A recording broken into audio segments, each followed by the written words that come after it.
Ngayong gabi, dalawang magkahiwalay na sanggol inabandona. Ang isa, nakita sa Manukan, habang isa pa, iniwan sa istasyon ng bus.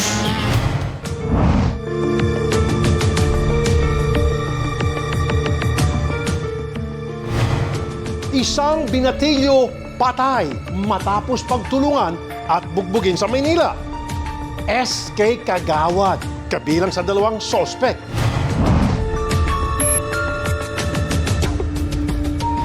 Ako po, si Rafi Tulfo, ang kapatid mo.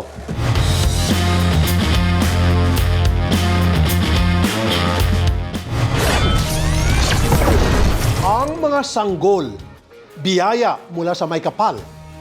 May mga mag-asawang matagal ang hinihintay bago magkaanak. Pero kuminsan, kung sino pang nabiyayaan, sila pa ang pabaya. Narito po ang kwento ng dalawang anghel na walang awang inabandona. Ang isa sa stasyon ng bus, ang isa naman sa Manukan.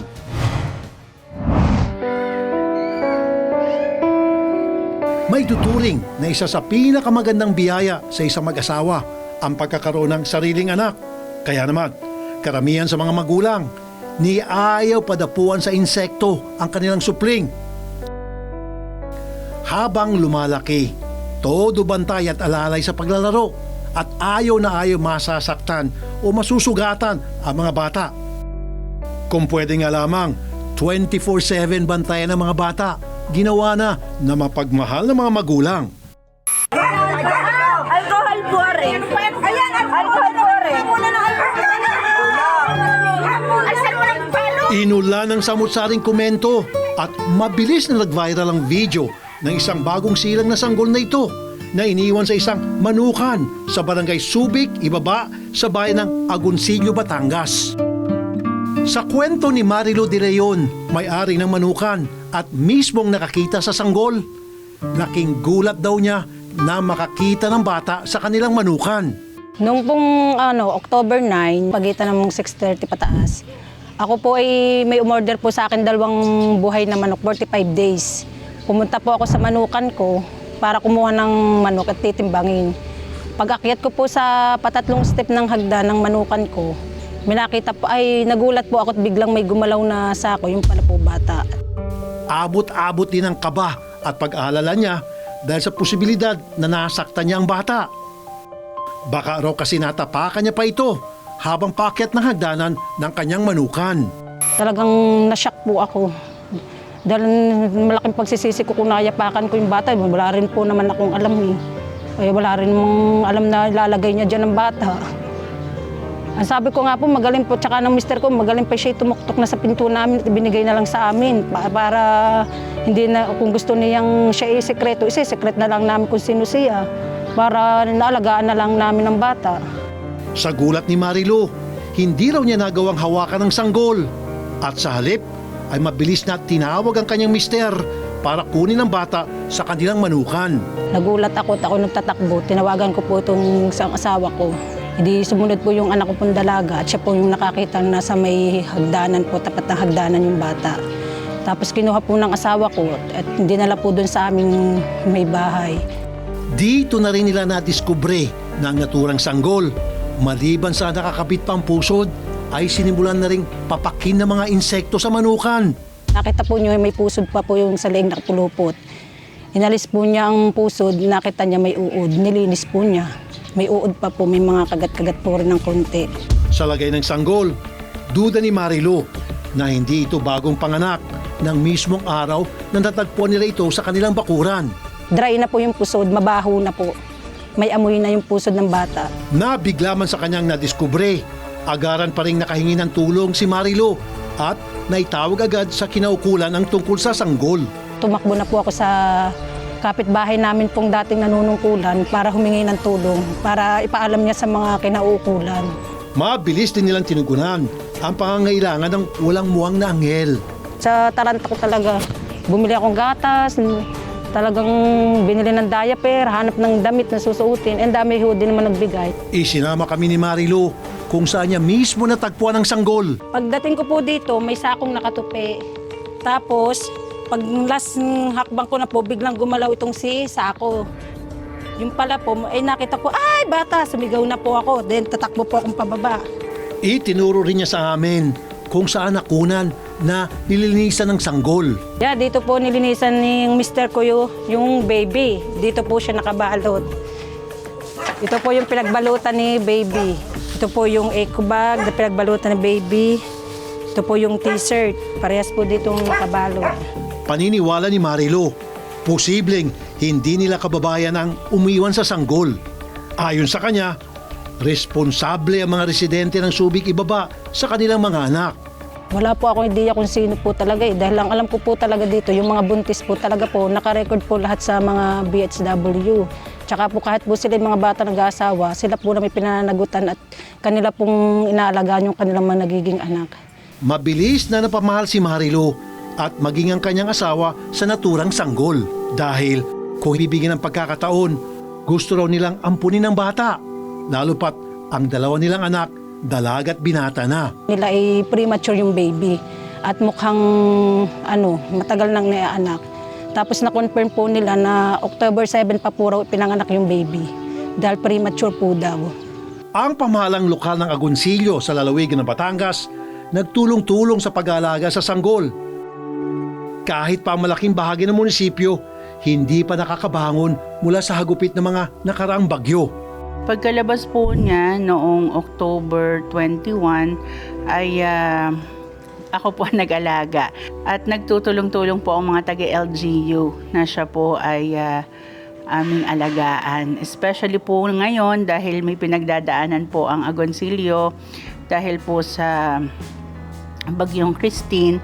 Ang sanggol na lalaki, kalaunay, pinangalanan nilang Moses. Siya po ay nagawa na po natin ng birth certificate as foundling. So, ang naging pangalan niya po doon ay Moses Agoncillo. 2 weeks po siya doon dahil premature at medyo nagkaroon po siya ng infection. Ayon sa alkalde ng Agoncillo, hango sa Biblia ang pangalan ng sanggol dahil nahawig ito kung paano natagpuan si Moses noong unang panahon. At nung maisip namin dahil sa Biblia, dahil si Moses ay, di ba siya ay nakita sa basket. So, si Moses naman namin ay nakita sa parang eco bag. Matagal din na ospital ang munting sanggol dahil sa epekto ng pagkakaiwan sa kanya sa manukan. Pina-check up namin siya sa ospital at yun nga ang nakita na kailangan siya i-confine. Ay tuloy-tuloy ang gamutan sa kanya kasi nagkaroon siya ng neonatal sepsis.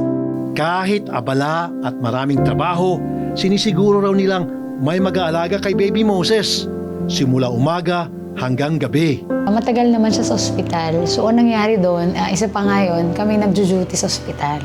May night shift, may day shift. Dito, namamanage naman namin siya. So, nag-a-assign ako pagka ang mayor ay medyo busy.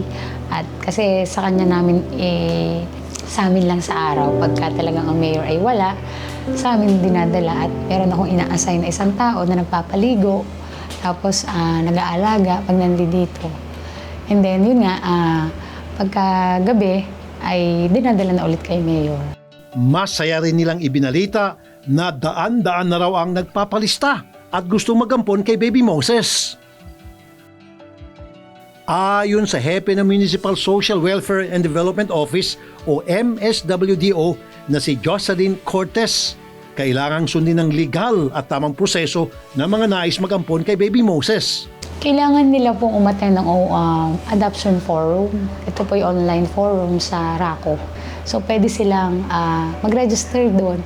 Once na sila ay naka-register na doon at nakapag-online forum na, pwede na sila na mag-apply. At habang wala pang qualified na mag-ampon kay baby Moses, isang foster family daw ang maaaring mag-alaga pansamantala sa kanya. Ay to-turn over po natin siya sa DSWD. According po sa kanila, ang kailangan pong naming turnoveran kay Moses ay kailangang accredited po ng DSWD para po siya ay pwede na pong i-adapt.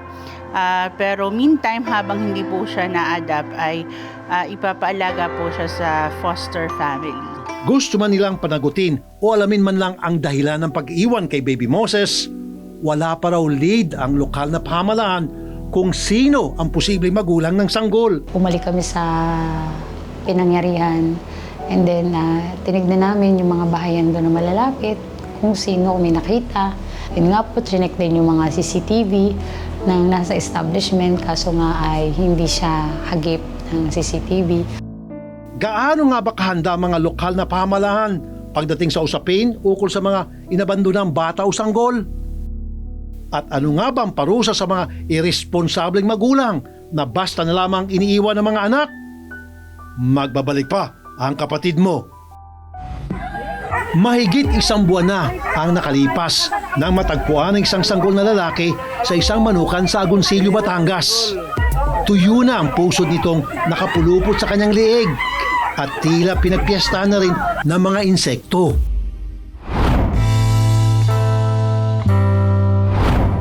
Ayon sa MSWDO ng Agoncillo, ito ang unang beses na may natagpuan silang sanggol na inabandona sa kanilang munisipalidad. Pero handa raw sila rito dahil may mga ongoing projects at seminar ang LGU sa mga ganitong klaseng sitwasyon. This is the first time na may nangyaring ganito. Pero prior to that, ay meron na naman kami mga programs like teenage pregnancy, mga seminars. Tsaka kung ano yung mga teenage kiosk na rin kami per barangay. Nandoon yung mga capacity building namin sa mga barangay official at sa mga kabataan namin. Regular din daw na isinasagawa ang kanilang mental health program na nagbibigay ng libreng psychological consultation. Meron din kami memorandum of agreement with the University of Batangas sa mga psychologists namin doon na kung saan ay meron kami dito every first Friday of the month na session for mental consultation kung medyo sila naguguluhan. Ilang araw lamang ang pagitan at isa na namang sanggol ang natagpuan sa isang bus terminal sa Quezon City. Ayon sa officer in charge ng Baliwag Transit na si Arnie Bernardo, isang baggage porter ang siyang nakakita sa sanggol na iniwan sa nasabing terminal. Ang nakakita talaga doon yung aming porter na yung mga nagbubuhat ng bagahe ng pasahero. Nakita nila sa likod niya ng tram. Agad namang pinagbigay alam dito sa naka-duty ng mga dispatcher at saka doon sa liaison officer namin. Agad din nila itong itinawag sa barangay at kapulisan. Ginawa naman naming mga kasamahan dito, tumawag sa barangay upang ipaalam yung pangyayari. Nag-umpisa agad ang investigasyon kung sino nag-iwan sa sanggol. Hanggang sa may napansin silang kaduda-dudang babae at lalaki. Natunto namin yon dahil sila yung talagang nakitang pumunta dun sa may dulo . Actually, dapat sasakay na sila dun sa biyaheng 3:00 na biyaheng Papaya, Nueva Ecija. Siguro, nakaramdam na siya nung paghilab ng tiyan niya. Kaya bumaba sila nung partner niya, pumunta sila ng CR. Doon na sila nagtagal sa CR. Malinaw sa CCTV ng terminal ang pagpasok ng dalawa sa magkatabing restroom. 1.5 hours sila lumabas ng hapon 4:09. Tapos lumiretso sila sa likod sa may bandang stakan ng tubig namin doon sa may mga drum. Kapansin-pansin ang paglabas ng dalawa. Iba na ang kulay ng suot nilang damit, pang itaas. Tila sinadya para hindi sila makilala. Huli rin sa iba't ibang anggulo ng CCTV ng terminal ang paglabas ng palikuran ng dalawa. Hanggang sa muling pagsakay nila ng bus biyaheng Nueva Ecija. Pumunta sila dyan. Patagal sila dyan. Diretso sila sa likod.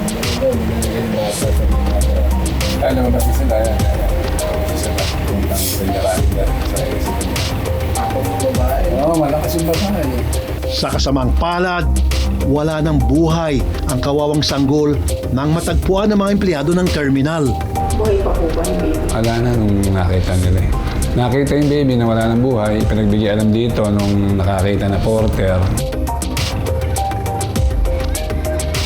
Ano nga ba ang parusa sa mga irresponsableng magulang na nag-iiwan ng mga walang muwang na sanggol?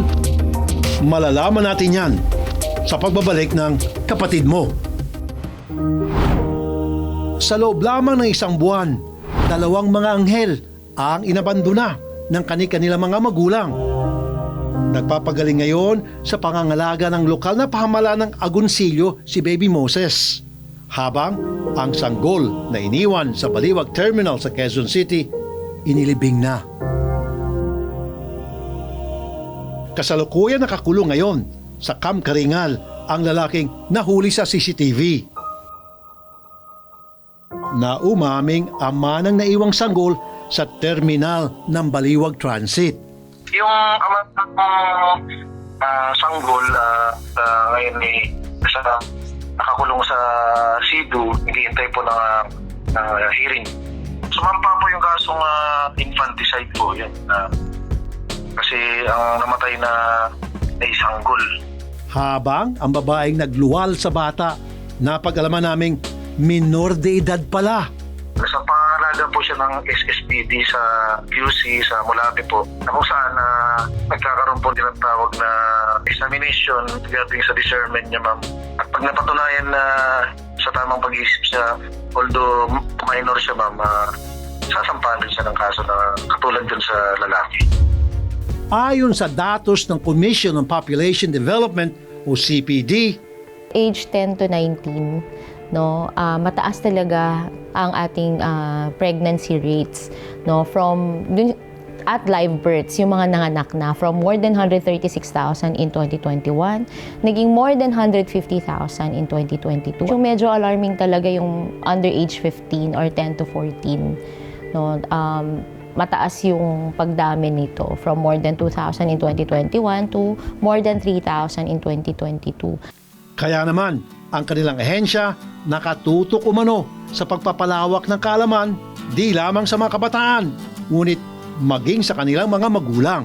Binibuild namin yung capacities ng local government units para sila yung mag-implement ng mga programs on comprehensive sexuality education, on responsible parenthood and family planning. Meron din kaming program for parents.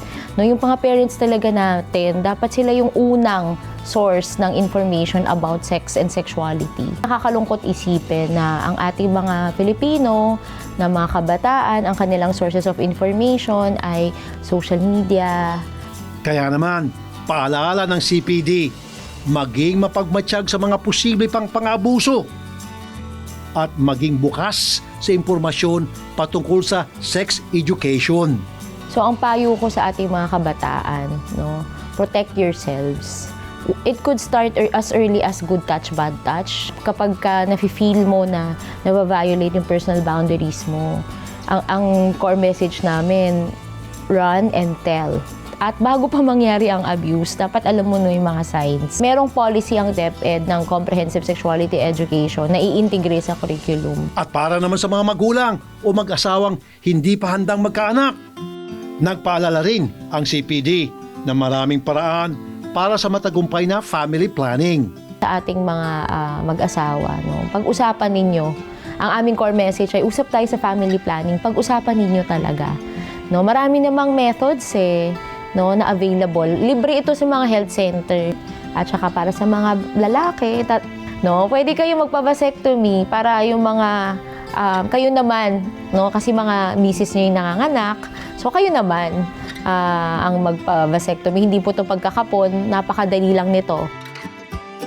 Pinalikan naman namin si Baby Moses para bigyan ng mga dagdag na gamit gaya ng mga damit, bathtub, diaper, gatas, vitamins at kung ano-ano pa. At nito lamang November 14 ay bininyagan na ang cute na anghel ng lokal na pamahalaan ng Agoncillo. Tunay ngang sa kabila ng nakapanlulumong pangyayari, pagmamahal pa rin ang iiral sa puso ng nakararami. At para naman sa mga hindi nabigyan ng pagkakataong masilayan ng mundo, makamit din sana nila ang hustisyang nararapat sa tamang panahon. Nauwi sa kamatayan ang pagtambay lang ng isang binatilyo sa Santa Ana, Maynila. Ang biktima, bugbog sarado sa kamay ng isang SK Kagawad at anak ng executive officer ng barangay. Ang panggugulpi, nakunan pa sa CCTV.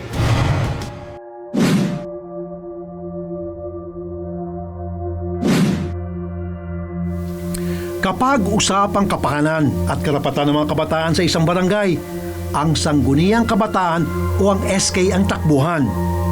Mandato ng SK ang magtaguyod ng mga programa para sa mga kabataan, lalo na mga programang para sa kanilang proteksyon. Pero sa halip na maging tagapagtanggol, isang SK kagawad ang naging sanhi ng pagkamatay ng isang 15 anyos sa Santa Ana sa Maynila. Ito ba ay dulot ng malalim at personal na hidwaan? O may kinalaman sa maling paggamit ng kapangyarihan?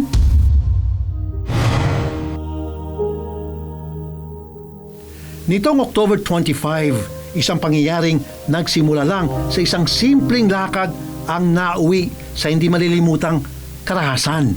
Tito, sila yata napaaway yung ganun. Sabi ko, saan? Sa may ospital na daw siya, Santa Ana. Siyempre, kala ko yung minor na may bukol-bukol. Kahit tinatrangkaso ako, numuulam pa nun. Pinuntahan ko kagad. Sabi ko, 15 minutes na ako di. Sabi ko, kasi yung anak ko, hindi sila nagsasalita, pati yung nag-ano ng pulis dun na sa may Santa Ana.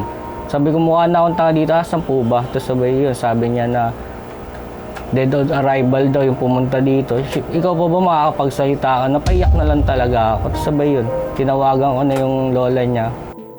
Ang Lambingan Park ay isa sa paboritong pasyalan ng mga kabataan sa Santa Ana. Hindi lamang kilala sa magandang tanawin, kundi pati na rin sa kapayapaan at kalikasan. Isang lugar kung saan ang mga tao ay maaaring magpahinga, maglakad-lakad o di kaya'y magmuni-muni. Pero hindi lambingan ang nangyari sa park na ito sa isang binatilyo, kundi isang gulpihan. Siguro sinisip ko yung anak ko sumisigaw, tama na, pero tinutuloy pa rin nila yung ginagawa nila. Wala silang awa sa bata. Ang biktima ng trahedyang ito ay si Crisnard Alexus Garcia, 15 anyos at panganay sa 3 magkakapatid. Ayon sa mga kaibigan at pamilya ni Crisnard, siya ay likas na mabait na bata. Hindi raw siya ang tipo ng batang naghahanap ng gulo. Sa halip ay matulungin pa nga raw siya sa mga nangangailangan. Protective siya. Kumbaga, yung sa jeep pa lang, yung siko ko nandun sa dulo ng jeep, ihaharang niya yung kamay niya. Ilalagay niya yung kamay niya para hindi ako nasasaktan pag dumadaan sa humps. Yun yung naaalala ko sa kanya nung bata pa siya. Solid po siya makisama, marunong po siya makisama. Hindi rin po siya madamot. Kung ano meron siya, meron din po kami. Ganun po siyang tropa para sa amin po. Kwento ng kanyang mga kaibigan, nagkayayaan lang daw sila na pumunta ng Lambingan Park para mamasyal. Isang simpleng gala, isang pagkakataon na magkakasama sila bilang magkakabarkada. Nagkayayaan po kami pumunta dun sa Lambingan po kung saan po nangyari yung insidente. Tapos, ang balak po namin doon, puntahan po yung classmate po ni Lay. Tapos, na para po makasama po namin tumambay. Tapos magpipicture po kami dun sa may Lambingan po. Ang hindi nila alam, hindi jamming, kundi bugbugan na pala ang maabutan nila roon. Sige, ikaw nila pag-iinitan ko, sinapak po ko sa ulo. Natumubukaan po talaga ako, pero pinangilag ko po yung ulo ko para po di pa ako masaktan sa mukha eh. Pinangilag ko po talaga ulo, sarap po. Sinipa po ako sa sikmura, kaya di po nakahinga na maayos. Yung nakahiga na po sila, nakabulagta na po siya. Umiiyak na po ako habang tumatakbo niya. Humisigaw na po ako sa mga kapitbahay ng tulong. Yung kasama ko po nakahiga na. Sabi ko wala po kami ginagawang kasalanan kuya, nagpipicture lang po kami doon.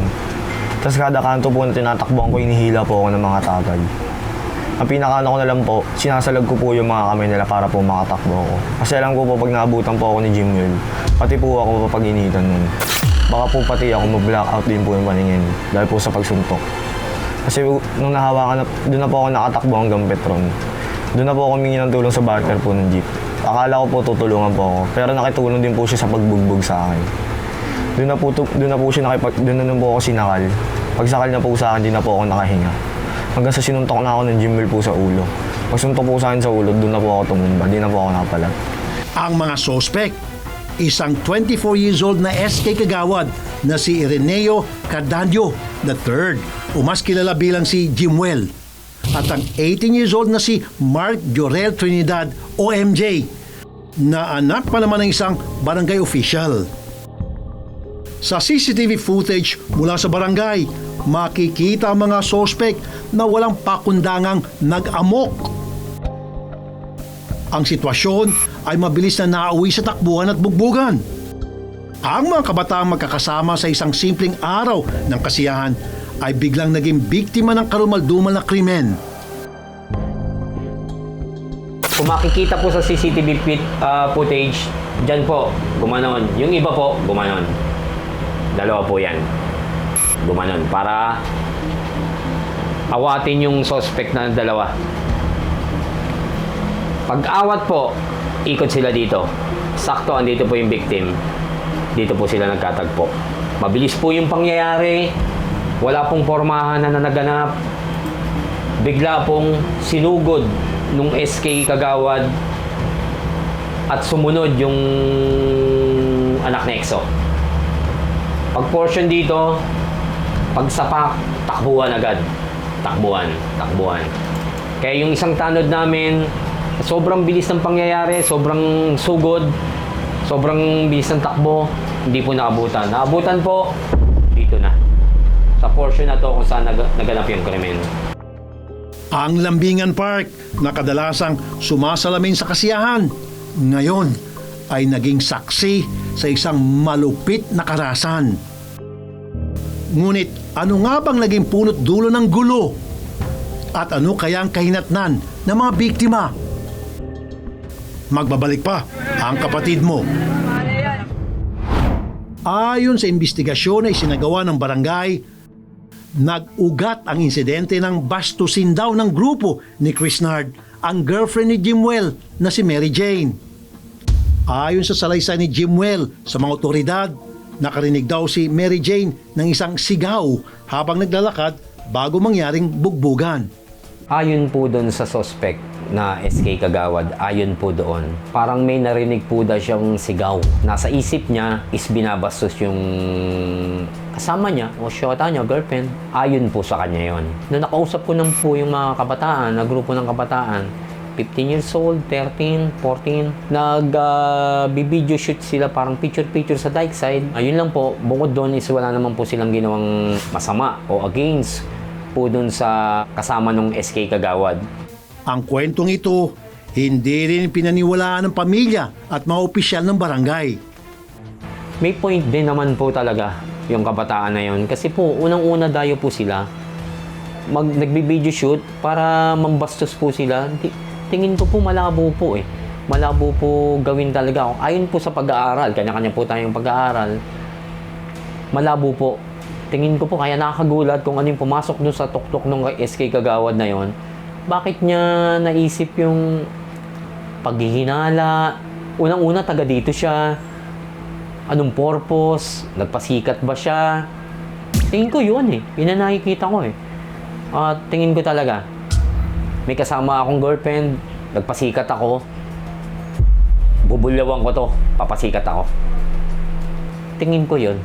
Kahit hindi sigurado, bilang nobyo, nilapitan pa rin ni Jimuel ang grupo ni Chrisnard para sitahin. Ayun nga po yung sinasabi ng SK chairman po na binastos daw po namin. Pero wala naman po nagsasabi sa amin na binastos na po namin. Sinabi rin po niya na nakapula daw po yun ng bastos. Pero wala po nakapula sa amin ng araw na yun. Kasi nakaputi po kami. Tapos nung araw po niya yun, nakita po niya kaibigan namin, si Ray po. Doon na po niya pinagsusuntok po niya sa ulo tsaka po sa sikmura. Sabay nung nakita po niya sila na sumilip sa may gate, doon po siya tumakbo palabas ng iskinita. Doon na po niya kami hinabol. Paghila po niya sa damit nila, habang nakataklob po sila ng puti na damit po niya. Doon na po siya pinagsusuntok sa ulo ng dalawang tao na yun. Yung SK po tsaka po yung isa po. Nang mabalita ng kaguluhan, agad rumesponding mga tanod na makikita sa CCTV. Pero sa bilis na mga pangyayari, ang matatandang tanod ay hindi na rin halos nakasabay sa takbuhan ng mga kabataan. Nakausap ko kasi yung mga tanod na tumakbo, yung para tumulong. Pati yung mga tanod na nag-responde doon sa dike side, 4 sila actually, nakausap ko sila. Gusto nila i-save yung bata, Yung lalo na yung tanod na tumakbo na naging witness. Pero late na. Sobrang bilis ng pangyayari, sobrang bilis ng takbo. Yun po talaga, base po sa CCTV. Hindi naman po sila makakaabot, medyo may edad na rin po kahit papano. Yun, mga 24 years old, 25, di po talaga sila manalas takbuhan. Late sila, pero hindi naman po porkit na late is kasalanan naman nila. Ginawa naman nila yung effort nila base po dun sa CCTV. Sina Jimwell at MJ hindi na rin nagpaawat at tuluyan ng nanggulpi. Bawat isa sa grupo ng mga kabataan nagtakbuhan, ngunit si Crisnard na tila ayaw na magpatuloy ang gulo ay nahulog sa kamay ng mga sospek. Si Jimwell at si MJ ay walang kaabog-abog na sinuntok at tinadyakan si Crisnard. Ang pagbubugbog na ito nagdulot ng malupit na wakas kay Crisnard. Sinubukan pa siyang dalhin sa ospital, pero huli na ang lahat. Pinasok na po sa may emergency. Nilabas na po yung mga aparato pang revive. Hindi ko po talaga ini-expect na ganun po eh. Iniisip ko po talaga mabuhay pa po siya. Kasabi po kasi sa akin ng doktor po, pinapasok po ako. Tinanong po kung sino po yung kasama nun. Sabi ko po, ako po yung nagdala. Sabi po ng doktor, wala na daw po yung bata. Che, nire-revive. Yun, talagang nahilo ko. Sa totoo lang po, nahilo ko, pinilit ko maglakad. Kasi nakagulat. Hindi ko akalain na ganun. Punta ako dito, sumigaw na ako. Yan, nire-revive yung bata. Ano gagawin nyo ngayon? After 3 minutes, mabilis po eh. Tinawag po ulit ako ni Kagawad. 3 minutes, 4 minutes, 5 minutes, pinakamatagal 5. Hindi niya binanggit sa akin. Hindi niya binanggit. Pinakita niya yung message ni SK Kagawad papunta rin sa kanya. Dead. Ang kwento ni Crisnard ay hindi lang kwento ng isang batang namatay dahil sa karahasan. Ito rin ay kwento ng pag-aabuso sa kapangyarihan. Si Jimwell, isang SK Kagawad na sa kanyang edad, ay dapat sana ay naging isang magandang ehemplo sa mga kabataan. Ngunit naging salarin sa isang buhay na nawasak. Gayon din si Mark Jurel, na anak pa man din ng isang opisyal ng barangay. Ayon sa medico legal, ang ikinamatay ni Crisnard ay traumatic head injury, isang kondisyon na dulot ng matinding pananakit. Ang mga testimonya ng mga saksi at mga barkada ni Crisnard sa Lambingan Park ay tumulong para bigyang linaw ang mga pangyayari. Patuloy na dinidinig ang patong-patong na kaso ng mga sospek. Nakasuhan man ang mga sospek, hindi lamang ang pamilya ng Crisnard ang apektado ng mga pangyayaring ito. Si Rick, isa sa mga pinakamalapit na kaibigan ng Crisnard at isa rin sa mga nabugbog, personal na nakita ang brutal na pagkamatay ng barkada. Bagamat siya ay nakaligtas, ang trauma ng mga pangyayari ay patuloy na gumugulo sa kanya. Kaya po matulog. Palagi po napapanaginipan kung ano po yung ginawa sa kanya. Gising po ng alas 2 ng madaling araw, lagi po iiyak. Naging trauma na lang din po sa amin. Parang anytime po nalalabas po kami. Lagi po bigla may mananapak po sa likod namin. Kaya pag naglalakad po kami, lagi po kami lingon ng lingon. Feeling namin lagi may nakasunod. Parang doon na po kami magsisimula bumilis ng takbo. Kasi po, mamaya anytime po, bigla po kami suntokin. Kaya natatakot din po kami minsan. Habang ang mga kaibigan ni Crisnard ay nagsisikap na maghilom sa insidente, ang mga magulang at lola naman ni Crisnard ay hindi rin nakaligtas sa matinding pasakit. Si Lola Lorna, na halos araw-araw na kasama si Crisnard sa bahay, hindi makapaniwala sa nangyaring trahedya. Gusto ko lang sabihin kung sila'y nandito, tulungan na lang kami na maanuhan ang kanyang hustisya. Mapanalunan ang kanyang pagkamatay, magwagi kami ba na mabigyan ng ang kanyang kamatayan, siya na lang tumulong. At sa kabila ng lahat ng pagdadalamhati, may mga tao pa rin naglalakas loob na magsalita at tumulong upang makamit ang katarungan. Si Jasper, isang SK Kagawad sa Santa Ana, na kasama ni Crisnard sa ospital sa mga huling sandali ng kanyang buhay, buong pusong nagdesisyon na maging saksi sa investigasyon. Ang gusto ko lang din po talaga na maligtas po si Crisnard. Mabuhay po siya para wala pong ganun na nangyari. Samantala, ang buong barangay, pati ng kapitan at mga tanod ng Santa Ana dismayado sa nangyaring krimen. Ang imahe raw kasi ng kanilang komunidad bilang mapagmalasakit at matulungin, agad daw nasira sa isang iglap. Sa dinami-dami ng magagandang ginawa namin sa barangay, lahat, tulong, lahat, parang nawala bigla sa isang iglap dahil dun sa portion na yun. Pero ang batas, kailangan sila magbayad. Kailangan lang pagbayaran yan. Kahit barangay officials ka pa. Ang pamilya ni Crisnard naniniwala na may mga taong nagkulang sa kanilang mga tungkulin. Gusto ko din mapanagot yung barangay since wala nga silang pakialam nung nangyari yun. Doon pa lang sa nagsumbong yung anak ko sa Sa kasisyan. mismong tapat pa ng barangay. Dapat doon pa lang umaksyon na sila. Nilikom nila yung mga bata. Hindi na sana nangyari yung ganyang patayan. Sa kabila ng mga aligasyon ng kapabayaan, iginiit ng mga opisyal ng barangay na hindi sila nagpabaya sa insidente. Pero nauunawaan daw nila ang pinagdaraanan ng pamilya. Pinapabot din po sa family nila, hindi po namin gusto yun. Wala po kaming pinoprotektahan, wala po kaming kinonsente. Base po din sa talaga sa CCTV, nag-effort din po yung tauhan po din namin. Kaya lang po, nakakalungkot, hindi na kaya. Na-late po ng takbuhan po hindi po responde. Responde, kita naman po CCTV. Ngunit hindi lang ang barangay officials ang pinaniniwalaang may pananagutan sa krimen. Para sa magkabilang panig, ang pagkakasangkot ni Mary Jane na girlfriend ni Jimuel ay naging dahilan ng pagiging sanhi ng alitan. Ikaw ang pinagmulan. Sana nakukonsensya ka. Nakakatulog ka sa mga ginawa mo. Kaya gusto kitang idamay din. Isama kita dun sa jowa mo. Para naman kay Mary Jane, wala naman daw siyang masamang intensyon. Binubugbog na yung kasama nila, na binubugbog ng asawa mo. Andun po ako that time noon, umaawat po ako, wala po siyang nasaktan that Andun time. ka, Andun ang tanod. Ito yung tanod, oh. Wala. Yung tanod, oh. Andun po ako nung Andun yung tanod na mismo nagsabi, umaawat siya. Nakaharang ka lang daw. Nakaharang ka lang, hindi ka umaawat. Inimbitahan namin ang lahat ng sangkot sa pangyari para magkaharap-harap sa barangay. Alam mo, agresibo yung asawa mo sa ganyan. Inano mo pa? Nagsusumbong ka na ng bastos? Hindi po ako nagsumbong po na, narinig po ng asawa ko po, hindi po ako nagsumbong po. Matapos ang usapan, nagdesisyon pa rin ang pamilya ni Crisnard na ituloy ang kanilang plano na panagutin ang mga dapat managot. Habang patuloy na umuusad ang investigasyon, minabuti na rin namin ilapit sa isang abogado ang kaso. Sa kabila ng matinding sakit at pagkabigo, ang pamilya ni Crisnard ay hindi tumigil sa paghahanap ng hustisya. Ang buhay na binawi sa biktima sa marahas na pamamaraan, isang malupit na paalala ng peligrong dulot ng isang simpleng hindi pagkakaunawaan. Samantala, ang Barangay Santa Ana, pagbabago sa komunidad ang pangako. Saan nyo po, sa family po ng victim, magiging fair po kami.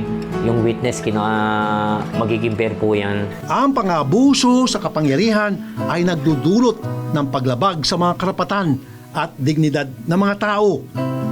Kaya mahalaga na mayroong pananagutan sa bawat hakbang ng pamumuno upang mapanatili ang tiwala ng tao at maprotektahan ang karapatan ng bawat isa. Ang buhay ng mga sanggol na walang kamuang-muang dapat laging pinaglalaman, pati na ang buhay ng binatilyong walang awang ginulpi hanggang mamatay.